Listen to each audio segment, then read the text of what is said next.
ആശ്രയമേ, എൻ്റെ ആത്മീയ സാന്ത്വനമേ, വഴിതെറ്റി അലയുമ്പോൾ വഴിയാമീശോയിൽ എന്നെ ചേർക്കേണമേ, എന്നെ ചേർക്കേണമേ. അമ്മേ ആശ്രയമേ, എൻ്റെ ആത്മീയ സാന്ത്വനമേ, വഴിതെറ്റി അലയുമ്പോൾ വഴിയാമീശോയിൽ എന്നെ ചേർക്കേണമേ, എന്നെ ചേർക്കേണമേ. ഒരു ശനിയാഴ്ച ദിവസം പോട്ട ആശ്രമത്തിലേക്ക് പോവുകയായിരുന്നു. അപ്പോൾ ട്രാൻസ്പോർട്ട് ബസ്സിലാണ് യാത്ര ചെയ്ത്. ചാലക്കുടിക്കിപ്പുറം കൊരട്ടി എന്ന പോലത്തെ പാലത്തിൻ്റെ ഭാഗത്ത് ചെന്ന് കഴിഞ്ഞപ്പോഴത്തേക്ക് വണ്ടിയുടെ ബ്രേക്ക് പൊട്ടിയെന്നും പറഞ്ഞ ഡ്രൈവർ കിടന്ന് ഒച്ച വെച്ചു. ഒച്ച സമയത്ത് ഞാൻ ഉറക്കെ ജപമാല ചൊല്ലി പ്രാർത്ഥിക്കുകയായിരുന്നു. അവിടെ വിശുദ്ധ ഗ്രന്ഥം ബൈബിള് ഞാനിങ്ങനെ മാതാവിൻ്റെ ചെറിയൊരു രൂപവും ബൈബിളും ഇങ്ങനെ ചേർത്ത് ചങ്കോട് ചേർത്ത് പിടിച്ചിട്ടുണ്ടായിരുന്നു. ഡ്രൈവർ ഇരിക്കുന്നതിൻ്റെ ഓപ്പോസിറ്റ് ഇപ്പുറത്തെ സീറ്റിലാണ്, ഏറ്റവും മുമ്പിലെ സീറ്റിലാണ് ഞാൻ ഇരുന്നത്. ഞാൻ എന്നിട്ട് നിലവിളിച്ച് പ്രാർത്ഥിച്ചു, മാതാവെ രക്ഷിക്കണമേ എന്ന് പറഞ്ഞുകൊണ്ട്.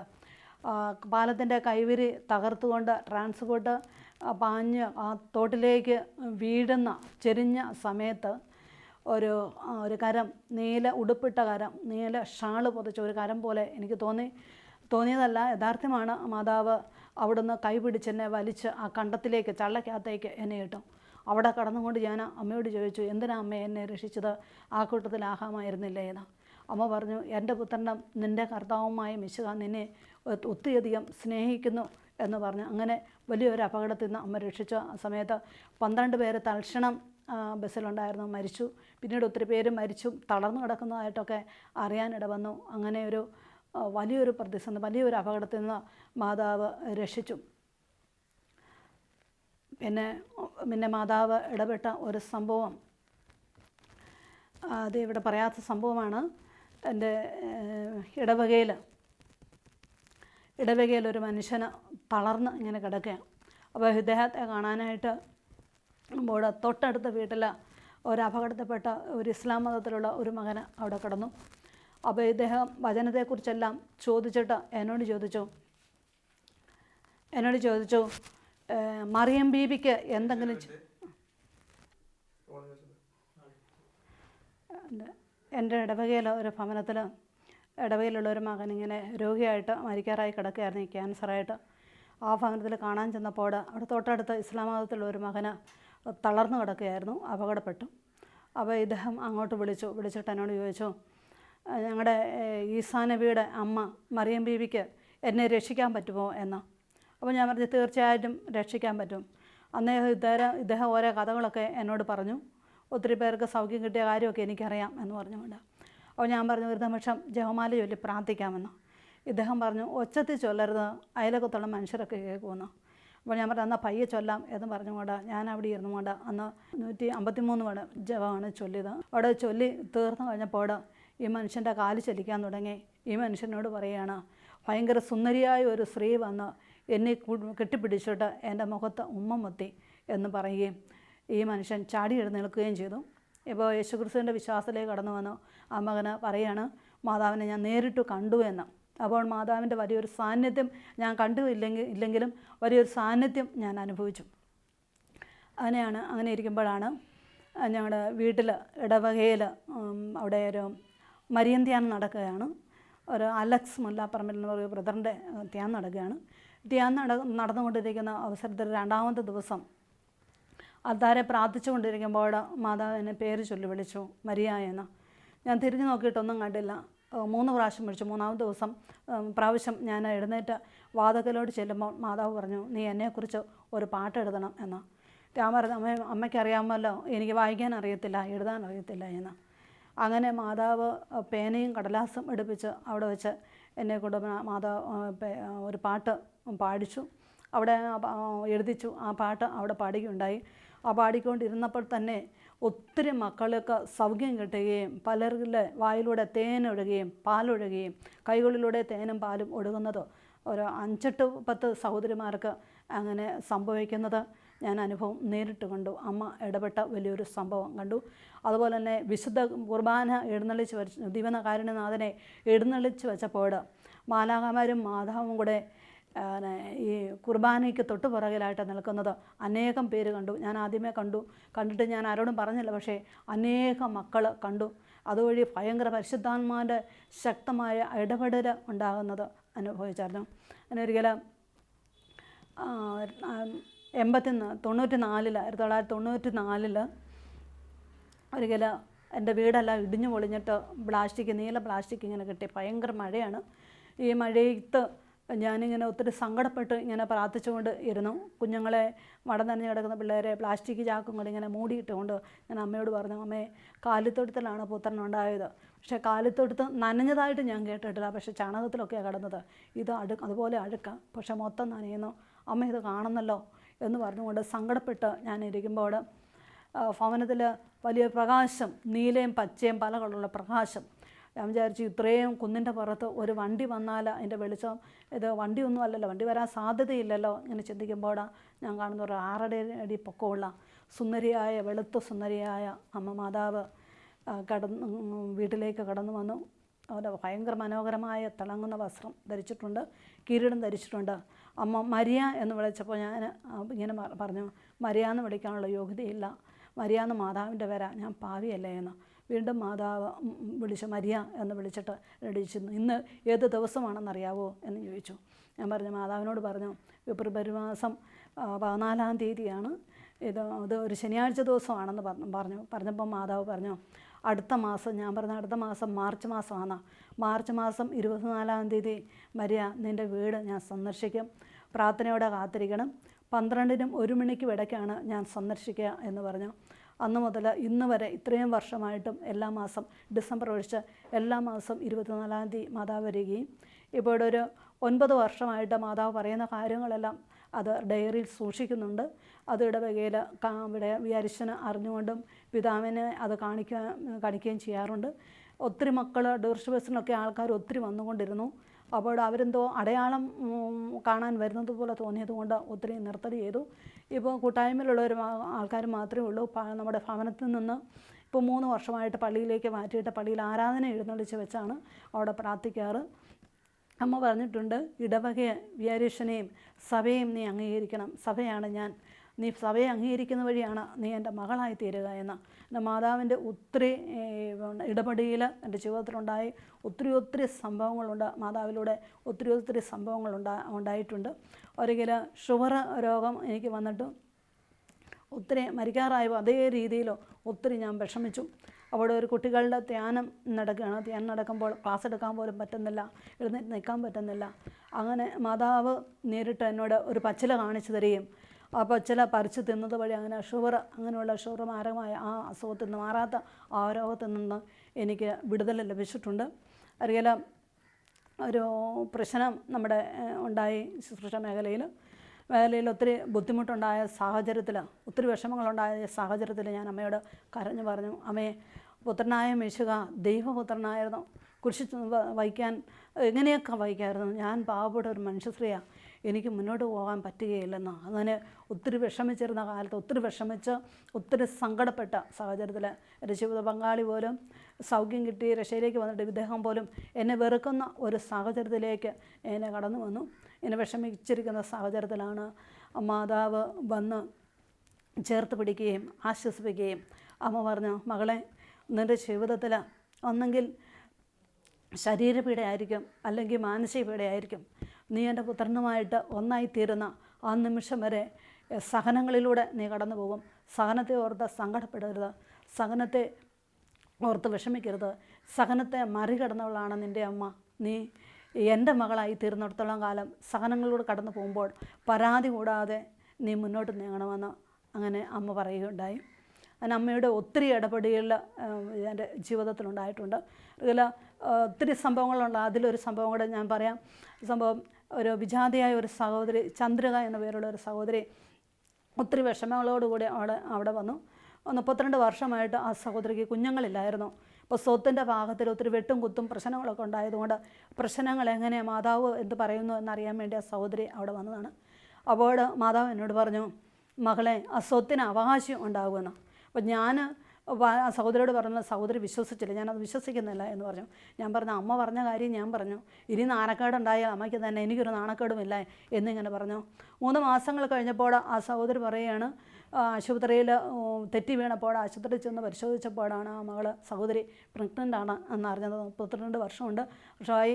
സഹോദരിക്ക് 54 വയസ്സും ഭർത്താവിന് 59 വയസ്സും ഉണ്ടായിരുന്നു. അങ്ങനെ സഹോദരി കഴിഞ്ഞ ദിവസം ഒരു കുഞ്ഞിന് ജന്മം കൊടുത്തു.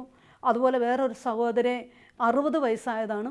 അവർക്കും ഇതുപോലെ കുഞ്ഞുങ്ങളില്ലായിരുന്നു. ഒരു ഹൈദവ സഹോദരിയായിരുന്നു. വന്നപ്പോൾ മാതാവ് പറഞ്ഞു, ഞാൻ അവർക്ക് കുഞ്ഞുങ്ങളെ കൊടുക്കുമെന്ന്. ഒന്ന് ഇദ്ദേഹം എന്നോട് പറഞ്ഞ, ആ സഹോദരിയുടെ ഭർത്താവ് എന്നോട് പറഞ്ഞു, ഞങ്ങൾ 5-6 മക്കളെ പ്രതീക്ഷിച്ചിരുന്നതാണെന്ന്. അപ്പോൾ വെറുതെ ഞാൻ അമ്മയോട് ചേർന്നുകൊണ്ട് ഞാൻ പറഞ്ഞു, അമ്മ ഞാൻ പറയാൻ പോകാമെന്ന് പറഞ്ഞു. എന്നാൽ 5-6 മക്കൾ ഇരിക്കട്ടെ എന്ന് പറഞ്ഞു. ഉടനെ ഇദ്ദേഹം പറഞ്ഞു, സഹോദരി എന്നാ പറയുന്നതെന്നറിയാവോ, എൻ്റെ ജീവിത പങ്കാളിക്ക് ഇത്രയും പ്രായമായി, എനിക്ക് 72 വയസ്സ് പ്രായമായി. ഞാൻ പറഞ്ഞു, സാറായും അതുപോലെ സാറായുടെ ഭർത്താവും ഒക്കെ എങ്ങനെയായിരുന്നു, അബ്രഹാം എങ്ങനെയായിരുന്നു എന്നൊക്കെ ഞാൻ അവരോട് ചോദിച്ചു. തിരുവചനത്തെക്കുറിച്ച് കുറേ കാര്യങ്ങൾ ഞാൻ അവരോട് പറഞ്ഞു കൊടുത്തു. എന്നിട്ട് അവർ പോയി കഴിഞ്ഞപ്പോൾ പറഞ്ഞു, അമ്മേ മാതാവേ, നാണക്കേടെല്ലാം അമ്മയ്ക്കായെന്ന്. അതെ, കുറേ ദിവസങ്ങൾ കഴിഞ്ഞപ്പോൾ ആ സഹോദരൻ വിളിച്ചു പറഞ്ഞു, ഷുഗർ പരിശോധിക്കാൻ ചെന്നപ്പോൾ പോസിറ്റീവായിട്ട് മനസ്സിലായി എന്ന്. അവിടെ പരിശോധിച്ചു. എറണാകുളം ലസ്സി ആശുപത്രിയിൽ, പാലായിൽ മരിയൻ സെൻറ്ററിലാണ് അവർ പോയി പരിശോധിച്ചത്. അവിടുന്ന് ലിസി ആശുപത്രിയിലൊരു സഹോദരി ഉണ്ടെന്ന് പറഞ്ഞ് അവിടെ ചെന്ന് പരിശോധിച്ചു. 3 മാസങ്ങൾ കഴിഞ്ഞപ്പോൾ അവർ എന്നോട് വിളിച്ചു പറയുകയാണ്, സ്കാൻ ചെയ്തപ്പോൾ ഈ സഹോദരി 60 വയസ്സ് കഴിഞ്ഞ് ഈ സഹോദരിയുടെ വയറ്റിൽ 6 കുഞ്ഞുങ്ങളുണ്ടെന്ന്. 5-6 എണ്ണം ഇരിക്കട്ടെ എന്ന് പറഞ്ഞതാണ്. 6 കുഞ്ഞുങ്ങളുണ്ട് എന്ന്. അത് പ്രസവിച്ച് ആ സഹോദരി പ്രസവിച്ച് 3 ആണും 3 പെണ്ണും. 1 മണിക്കൂർ കഴിഞ്ഞപ്പോൾ ഒരു ആൺകുട്ടി മരിച്ചുപോയി. 5-6 എന്ന് പറഞ്ഞതിൽ 5 മക്കൾ. ഇപ്പോഴും ആ പിള്ളേർക്ക് 4 വയസ്സുണ്ട്. അവർ സഭയിൽ നിന്ന് നമ്മുടെ കത്തോലിക്ക സഭയിലേക്ക് നിന്ന് മാമോദീസ സ്വീകരിച്ചപ്പോൾ ചാലക്കുടിയിൽ അവർ കഴിയുന്നു. അങ്ങനെ മാതാവ് ഒത്തിരി ഇടപെട്ട കാര്യങ്ങൾ പറഞ്ഞാൽ തീരാത്ത രീതിയിൽ അമ്മ ഒത്തിരി കാര്യങ്ങൾ ഇടപെട്ടിട്ട് അനുഗ്രഹിച്ചിട്ടുണ്ട്.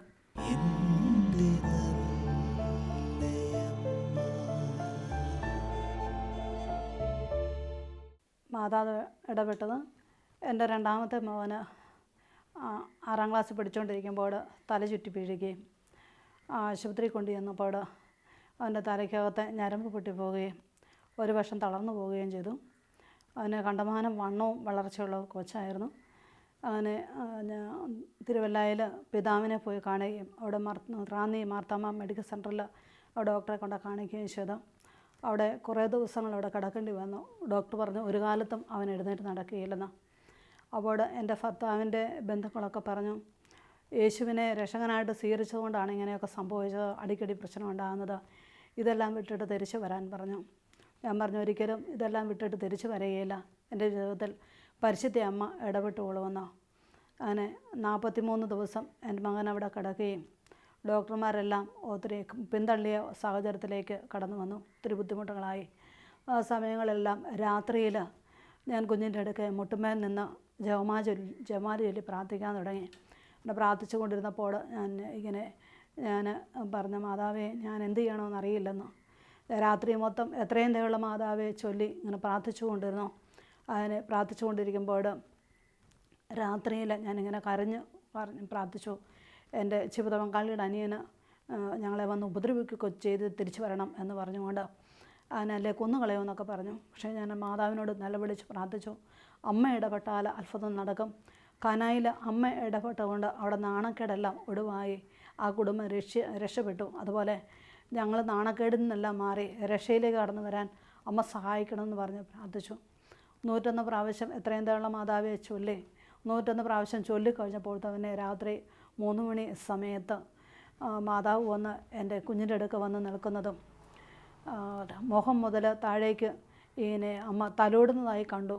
അങ്ങനെ കുഞ്ഞ് എഴുന്നേറ്റിരുന്നു. ഇതുവരെയും ആ തലയുടെ ഒരു പ്രശ്നം ഉണ്ടായിട്ടില്ല. അങ്ങനെ അവൻ്റെ തളർച്ച വിട്ടുമാറി അത്ഭുതമായിട്ട്. അതുവഴി എൻ്റെ ഭർത്താവിൻ്റെ പെങ്ങളും കുടുംബങ്ങളൊക്കെ യേശുവിനെ രക്ഷകനായി സ്വീകരിച്ച് ഇപ്പോൾ അമ്മയോടൊപ്പം അവർ ജീവിക്കുന്നു.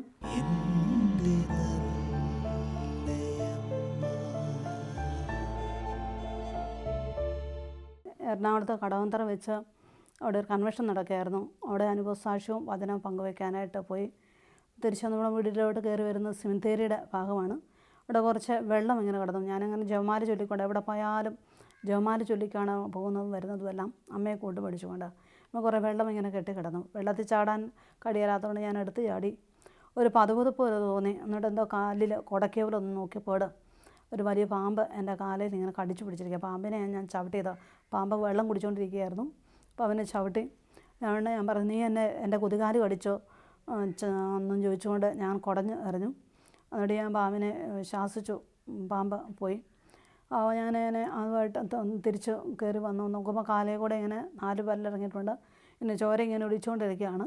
ഞാൻ ഒരു തരത്തിൽ കയറി വന്നപ്പോഴത്തേക്ക് എനിക്ക് കഷത്തിൽ കൂടെയെല്ലാം ഞരമ്പ് വലിയുന്ന പോലെ തോന്നി. ഭയങ്കര ബുദ്ധിമുട്ടുണ്ടായി. ദേഹമെല്ലാം കട്ട് കഴിക്കുന്നു, കാലെല്ലാം കട്ട് കഴിക്കുന്നു. അങ്ങനെ ഞാൻ വീട്ടിൽ കയറി വന്നു. അന്നേരം നമ്മുടെ വീട്ടിലൊരു ചെറിയ ചാപ്പൽ പോലെയുണ്ട്. മാതാവിൻ്റെ രൂപം ഉള്ളൊരു ചാപ്പലുണ്ട്. അവിടെ പിതാവ് വെഞ്ചരിച്ച ഒരു ചാപ്പലാണ്. ഞാൻ ചാപ്പലിനകത്ത് കുറേ മാതാവിൻ്റെ മാതാവ് പ്രാർത്ഥിക്കുന്ന സമയത്ത് വയ്ക്കുന്ന എണ്ണ തൊട്ട് ഞാൻ കാലിൽ തൂത്തു. കാല് കഴുകിയിട്ട് തൂത്തു. എന്നിട്ട് ഞാൻ ശരിക്കും മുറിക്കകത്ത് കയറി മീനൊക്കെ കൂട്ടി ഭക്ഷണം കഴിച്ചു. തിരിച്ചിറങ്ങി വന്ന് ഞാൻ ആ പ്രാർത്ഥന മുറിക്കകത്ത് തന്നെ ഇരുന്നു. ഞാനിങ്ങനെ ഇറങ്ങി. അന്നേരപ്പോഴത്തേക്ക് എനിക്ക് ഭയങ്കര വെപ്രാളവും പരവേശവും മരിച്ചു പോകുന്ന പോലെ എനിക്ക് തോന്നി. അപ്പോഴത്തേക്ക് ഞാൻ വിചാരിച്ചു, ഞാൻ കുമ്പസാരിച്ചിട്ട് ശരിയായോ? ഈ നല്ലൊരു കുമ്പസാരം പോലും നടത്തിയില്ലല്ലോ അല്ലെ പിന്നെ മരിക്കാൻ. സ്വർഗത്തിൻ്റെ വാതിലെങ്കിലും ഒന്ന് കാണണ്ടേ? ഇങ്ങനെ ചിന്തിച്ച് കരഞ്ഞ് പ്രാർത്ഥിച്ചുകൊണ്ട് ഇരിക്കണം. അപ്പോൾ മാതാവ് വന്ന് എന്നെ ചേർത്ത് പിടിക്കുന്നതും മാതാവിൻ്റെ തലയിലേക്ക് അമ്മയുടെ താടി ഇങ്ങനെ വെച്ച് എന്നെ കെട്ടിപ്പിടിക്കുന്ന ഒരനുഭവം എനിക്കുണ്ടായി. അത് ഞാൻ നേരിട്ട് കണ്ടതാണ്. എന്നെ കെട്ടിപ്പിടിച്ചു. ആ സമയം നേർന്ന് മയങ്ങിപ്പോയി. ഞാൻ എഴുന്നേറ്റ് ഛർദ്ദിക്കാൻ വന്നു. ഛർദ്ദിച്ചു. 3 കവള് ഛർദ്ദിച്ചു. അതോടെ അസ്വസ്ഥതകളെല്ലാം മാറി. എനിക്ക് മനസ്സിലായി പരിശുദ്ധ അമ്മ അവിടെ ഇടപെട്ട് എന്നെ ചേർത്ത് പിടിച്ചതുകൊണ്ടാണ് ഞാനവിടെ രക്ഷപ്പെട്ടതെന്ന്. അതിന് മുമ്പായിട്ട് ഒരു സംഭവം, എൻ്റെ ജീവിത പങ്കാളി അവിടെ നമ്മുടെ പൊടുമറ്റത്ത് ധ്യാനകേന്ദ്രത്തിൽ കൗൺസിലിംഗ് ഉണ്ട് തിങ്കളാഴ്ചയും വ്യാഴാഴ്ചയും. കൗൺസിലിങ്ങിന് പോകാനായിട്ടായിരുന്നു. അപ്പോൾ എൻ്റെ ജീവിത പങ്കാളി കാപ്പിയിലിരുന്ന് കാപ്പിക്കുരു പറിച്ചുകൊണ്ടിരിക്കുകയാണ്. അപ്പോൾ ഞാൻ അറിഞ്ഞു പിന്നെ പ്രാർത്ഥന സംബന്ധിക്കാനുള്ളതിന് കാപ്പി കയറിയിരിക്കുകയാണ്. അതൊന്ന് പിശാച് പിടിക്കുകയല്ലേ എന്ന് ചോദിച്ചു. എന്നോട് പറഞ്ഞു, അങ്ങനെ പറയരുത്, നാവ് ദൈവത്തിൻ്റെ നാവാണ്, വചനം പറയുന്ന നാവാണ്, അങ്ങനെയൊന്നും പറയില്ലെന്നും പറഞ്ഞ് എന്നെ വഴക്ക് പറഞ്ഞെങ്കിലും ഞാൻ ചിരിച്ചുകൊണ്ട് അങ്ങ് പോവുകയും ചെയ്തു. എന്നപ്പോൾ ഇനി കുറച്ച് കുഞ്ഞുങ്ങൾ ദേശോത അന്ന കുറേ പിള്ളേരുണ്ട്. അവർ അതിലൊരു മോള് വന്ന് എന്നോട് പറഞ്ഞു, അച്ചച്ചൻ്റെ കയ്യിലെ പാമ്പെങ്ങാണ്ട് കടിച്ചു, അമ്മച്ചി വരണമെന്ന് പറഞ്ഞു. അന്നേരം അവിടെ വചന ശുശ്രൂഷ നടന്നുകൊണ്ടിരിക്കുകയാണ്. കുറേ പേരുണ്ട്. കേട്ട് എല്ലാവരും പറഞ്ഞു സിസ്റ്റർ പൊക്കളാൻ പറഞ്ഞു. എന്നിട്ട് ഞാൻ അവിടെ നിന്ന് സാരമില്ലെന്ന് പറഞ്ഞു. അതൊന്നും പേടിക്കേണ്ട കാര്യമൊന്നുമില്ലെന്ന് പറഞ്ഞു. എല്ലാവരും പറഞ്ഞു പാമ്പ് കടിച്ചാലും ഏകാല, ജീവൻ തരുന്നതും ജീവൻ എടുക്കുന്നതും ദൈവം തന്നെയാണ്, തമ്പുരാൻ തന്നെയാണ്. അങ്ങനെ പറഞ്ഞു. അവിടുന്ന് ഞാൻ എല്ലാവരുടെ നിർബന്ധം കൊണ്ട് തിരിച്ചു വന്നു. അപ്പോൾ എൻ്റെ ഭർത്താവ് കൈ ഇങ്ങനെ കട്ട് കഴിക്കാമെന്ന് പറഞ്ഞിട്ടുണ്ട്. അവിടുന്ന് എൻ്റെ ഭർത്താവ് വന്നു, ആങ്ങള വന്നു. മൂത്ത ആങ്ങളെയാണെങ്കിൽ ഒരു RSS പ്രവർത്തിക്കുന്ന ഒരാളാണ്. അദ്ദേഹം വന്നു. അവിടെ ഞങ്ങൾ ഇദ്ദേഹത്തെ വിഷകാരി എടുക്കൊണ്ട് ചെന്നു. അവിടെ ചെന്ന് വിഷകാരി പറഞ്ഞു, കരിമൂർക്കനാണ് കടിച്ചത്, ഭയങ്കര വിഷമാണ്, പെട്ടെന്ന് ആൾ പോകും കേട്ടോ എന്ന്. അവിടത്തേക്ക് എൻ്റെ ഭർത്താവ് പറഞ്ഞു, എൻ്റെ ജീവിത പങ്കാളി പറഞ്ഞെന്ന് പറഞ്ഞു. എൻ്റെ ജീവിത പങ്കാളിയുടെ വിശ്വാസമാണ് എനിക്കും എൻ്റെ വിശ്വാസം എന്ന് പറഞ്ഞു. അങ്ങനെ തിരിച്ച് ഞങ്ങൾ മരുന്നുമൊക്കെ മേടിച്ചുകൊണ്ട് ഇഞ്ഞു പോന്നു. വീട്ടിൽ വന്നു കഴിഞ്ഞപ്പം ഈ എൻ്റെ സഹോദരന് RSS പ്രവർത്തിക്കുന്ന എൻ്റെ സഹോദരൻ പറഞ്ഞു, പാമ്പൊന്നും കടിച്ചിട്ടില്ല, ഇതാ കെട്ടിയവനും കെട്ടിയോളും കൂടെ ഒത്തുകൂടിക്കൊണ്ട് ഒരു കളിയാന്ന് പറഞ്ഞു. അപ്പോഴത്തേക്ക് ഞാൻ അവിടെ നിന്നുകൊണ്ട് മാതാവിനെ വിളിച്ചുകൊണ്ട് പറഞ്ഞു, എൻ്റെ അമ്മേ മാതാവേ, അമ്മ ഇടപെടണമേ എന്ന് പറഞ്ഞിട്ട് ഞാൻ പറഞ്ഞു, എൻ്റെ ജീവിത പങ്കാളിയെ കടിച്ച പാമ്പ് ഇവിടെ എവിടെയെങ്കിലും ഉണ്ടെങ്കിൽ ഈ നിമിഷം യേശുവിൻ്റെ നാമത്തിൽ ഇറങ്ങി വരണമെന്ന് പറഞ്ഞു. ഞാൻ നോക്കുമ്പോൾ ഭിത്തിയെ കൂടെ ഇഴഞ്ഞിറങ്ങി വലിയൊരു പാമ്പ്, കറുത്ത ഒരു പാമ്പ് വന്നങ്ങാട് മുമ്പിൽ വന്നു. അപ്പോൾ എല്ലാവരും കട്ടിലേലും മേശയിലെല്ലാം കയറി നിന്ന് പേടിച്ചുകൊണ്ട്. ഞാൻ നോക്കിയപ്പം അതിൻ്റെ തൊണ്ടയുടെ കുഴി മാത്രം വെളുത്തതാണ്, ബാക്കി മൊത്തം കരി പോലെ ഉള്ളതാണ്. അപ്പോൾ ഞാൻ എൻ്റെ കൊച്ചിനോട് പറഞ്ഞു, ഒരു ഈർക്കിലെടുത്തോണ്ട് വരാൻ, എല്ലാവർക്കും പേടിയാന്ന് പറഞ്ഞു. ഞാൻ ചെന്ന് ഒരു ഈർക്കിലെടുത്തുകൊണ്ട് വന്നിട്ട് പറഞ്ഞു, യേശുവിൻ്റെ നാമത്തിൽ ഞാൻ നിനക്കിട്ട് ഒരെണ്ണം തരിക എന്ന് പറഞ്ഞുകൊണ്ട് പാമ്പിനിട്ട് ഒരടി കൊടുത്തു. നീ മേലെ ഇവിടെയൊന്നും കണ്ടേക്കല്ലെന്ന് പറഞ്ഞു. പാമ്പ് ഇറങ്ങിപ്പോയി. എല്ലാവരുടെയും മുമ്പിൽ വെച്ച് തന്നെ ആ പാമ്പ് പെടഞ്ഞ് ചാകുകയും ചെയ്തു. അതോടെ എൻ്റെ ഈ RSS പ്രവർത്തിച്ചോട്ട് എൻ്റെ സഹോദരൻ ഭയങ്കര വിശ്വാസമായി. അന്ന് തന്നെ എന്നോട് കൊന്ത മേടിച്ചുകൊണ്ട് പോയി. കാരണം എനിക്ക് ഈശോയെ കണ്ടുമുട്ടി. അത് കഴിഞ്ഞപ്പോൾ മുതൽ എനിക്ക് ദൈവം തന്ന വലിയൊരു അനുഗ്രഹമായി, മാതാവ് വഴി തന്ന അനുഗ്രഹം, ജപമാല കെട്ടാനായിട്ട്. ഇപ്പോൾ ഞാൻ ജപമാല കെട്ടുന്നുണ്ട്. അപ്പോൾ കെട്ടി വരുന്നവർക്കെല്ലാം മാതാവിന് ജപമാല കൊടുക്കും. ജപമാല കൊടുക്കുന്നത് വഴി ഒത്തിരി മക്കൾ യേശുവിൻ്റെ വിശ്വാസത്തിലേക്ക് പരിശുദ്ധ അമ്മയുടെ തണലിൽ കഴിയുന്നത് കാണുവാനായിട്ട് സാധിച്ചിട്ടുണ്ട്. അങ്ങനെ അമ്മ ഇടപെട്ട സംഭവം. ഒരിക്കൽ എൻ്റെ മോന് എലിപ്പനി ഉണ്ടായി അതിദാരുണമായ അവസ്ഥയിൽ മെഡിക്കൽ കോളേജിൽ കിടക്കുകയാണ്. അപ്പോൾ അന്ന് തന്നെ നേരം വെളുത്തപ്പോൾ എലിപ്പനി ബാധിച്ച് തന്നെ 3, 4, 5 പേര് മരിച്ചു. അപ്പോൾ ഡോക്ടർ ഇറങ്ങി വന്നേച്ച് എന്നോട് പറഞ്ഞു, നിങ്ങൾ അപ്പോൾ ഞാനവിടെ വെളിയിൽ മണൽ വാരിയിട്ട് മണലേൽ മുട്ടുമേൽ നിന്ന് ജപമാല ചൊല്ലുകയും പ്രാർത്ഥിക്കുകയായിരുന്നു. അമ്മയോട് പറയുകയായിരുന്നു ഞാൻ അമ്മയോട്, അമ്മ എൻ്റെ മകനെ രക്ഷിക്കാൻ അമ്മ സഹായിക്കണമെന്ന് പ്രാർത്ഥിച്ചുകൊണ്ടിരിക്കുകയായിരുന്നു. അപ്പോൾ ആ ഡോക്ടർ എന്നോട് പറഞ്ഞു, മകൻ മരിക്കാൻ പോവുകയാണ്, നിങ്ങൾ വന്ന മരണം കണ്ടോളാൻ പറഞ്ഞു. ഞാൻ യേശുവിൻ്റെ വാതിൽ തുറന്നു. ഞാൻ ഓടി കയറി ചെല്ലുമ്പോൾ എൻ്റെ മോൻ്റെ ചെവിയിലൂടെ മൂക്കിലൂടെ എല്ലാം വായിക്കൂടെ എല്ലാം ബ്ലഡ് കട്ടയായിട്ട് ബ്ലഡ് വരുക. കുഞ്ഞ് കണ്ണ് മേൽപ്പോറി കയറിയിട്ട് ഇങ്ങനെ കൈ ഇങ്ങനെ ഒലിച്ചിട്ട് വില്ല് പോലെ ഇങ്ങനെ കിടക്കുക. അപ്പോൾ ഡോക്ടർ പറഞ്ഞു, കുഞ്ഞ് മരിച്ചു കൊണ്ടിരിക്കുകയെന്ന് പറഞ്ഞു. അന്ന് എൻ്റെ മോന് 17 വയസ്സ് പ്രായമുണ്ട്. ഞാൻ അവിടെ നിന്നുകൊണ്ട് അലറി വിളിച്ചു, മാതാവേ എന്ന് പറഞ്ഞ് അലറി വിളിച്ചു. അപ്പോഴത് ഞാൻ തോന്നി, ഏലിയ പ്രവാചകൻ മരിച്ചുപോയ കുഞ്ഞിൻ്റെ ദേഹത്ത് കയറി കിടന്ന് ആ കുഞ്ഞിന് ചെവിയിൽ മൂക്കിൽ ഊതിയപ്പോൾ ആ മകന് ജീവൻ വന്നു എന്നോ. അത് കണ്ടുകൊണ്ട് ഞാൻ പിന്നെ ചിന്തിച്ചു, മാതാവ് കുരിശ് കിടന്നു പറഞ്ഞ പുത്രനായ മിശിഹാൻ പിടഞ്ഞ് മരിക്കുമ്പോഴും അമ്മ അതൊന്ന് നോക്കി നിന്നു. അത് മാനവകുലത്തിൻ്റെ രക്ഷയ്ക്ക് വേണ്ടിയാണ്, അനേക മക്കളുടെ സാക്ഷ്യത്തിന് വേണ്ടി എൻ്റെ കുഞ്ഞിന് ജീവൻ പകർന്നു തരണമേ എന്ന് പറഞ്ഞ് കരഞ്ഞുകൊണ്ട് ഞാൻ എൻ്റെ കുഞ്ഞിനെ കെട്ടിപ്പിടിച്ചു. അപ്പോൾ ഞാൻ കാണുന്നത് മാതാവ് എൻ്റെ കുഞ്ഞിനെ ചേർത്ത് പിടിക്കുന്നത്. എന്നിട്ട് പറഞ്ഞു, അവൻ ഭയപ്പെടാണ്ട് അവൻ ജീവിക്കുമെന്ന് പറഞ്ഞു. പെട്ടെന്ന് ഞാൻ കൈ അഴച്ചു.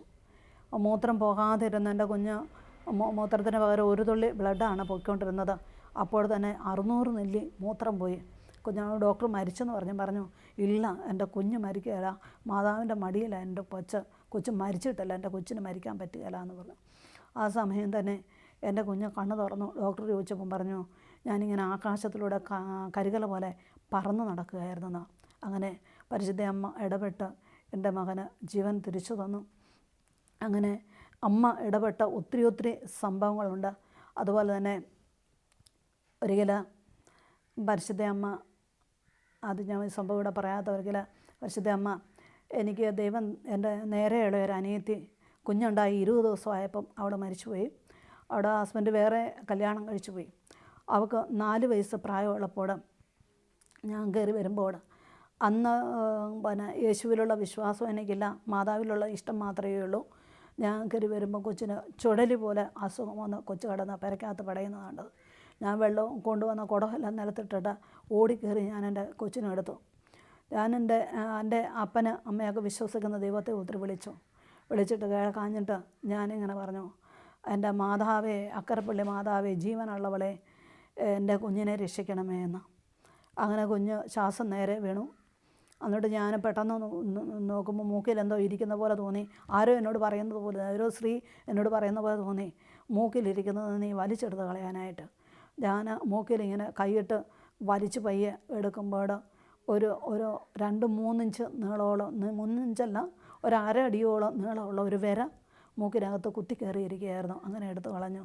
അത് കഴിഞ്ഞ് ഇതുവരെ ആ കൊച്ചിന് അങ്ങനെയൊന്നും ഉണ്ടായിട്ടില്ല.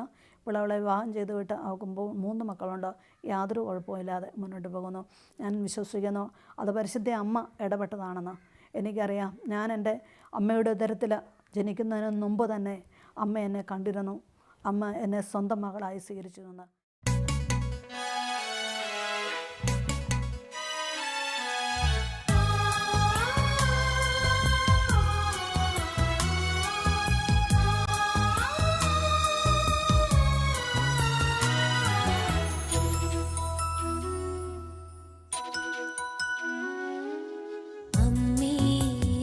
ആശ്രയമേ, എൻ്റെ ആത്മീയ സാന്ത്വനമേ, വഴിതെറ്റി അലയുമ്പോൾ വഴിയാമീശോയിൽ എന്നെ ചേർക്കേണമേ, എന്നെ ചേർക്കേണമേ. അമ്മേ ആശ്രയമേ, എൻ്റെ സാന്ത്വനമേ, വഴിതെറ്റി അലയുമ്പോൾ വഴിയാമീശോ